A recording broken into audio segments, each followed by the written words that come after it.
Now, all of this comes as the U.S., Qatar, and Egypt are brokering talks between Israel and Hamas for a ceasefire.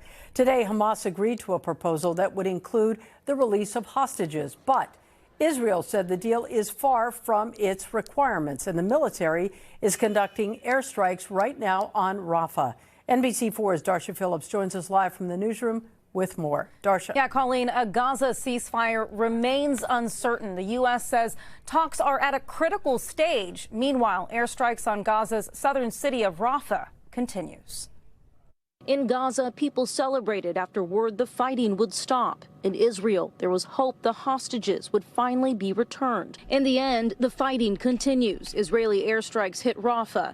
Israel saying the agreement Hamas had signed off on is far from a deal it had proposed. The U.S., which endorsed the Israeli proposal, is not giving up on a ceasefire. CIA Director Bill Burns is in Egypt, which along with Qatar has been attempting to broker the deal, and Israel is dispatching a delegation to negotiate. We got a response from Hamas. Now Director Burns is working through that, trying to assess it, working with the Israelis.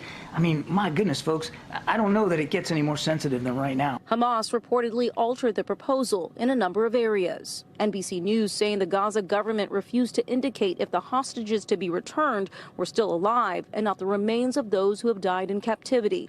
And Hamas insisted it was to be a permanent ceasefire. Israel has only agreed to a temporary cessation of fighting. There has been a significant offer on the table. The ball has been in Hamas's court. We have made clear that they should accept that offer. President Biden spoke today with Israeli Prime Minister Benjamin Netanyahu, the president highlighting U.S. opposition to the Israeli ground assault on Gaza's southernmost city of Rafah, where more than 1 million civilians were sheltering. Now, the Prime Minister Benjamin Netanyahu's office says the Israeli War Cabinet unanimously decided to continue the military operation in Rafah, which Israel considers the last stronghold of Hamas fighters. Live in the newsroom tonight, I'm Darsha Philips, NBC4 News.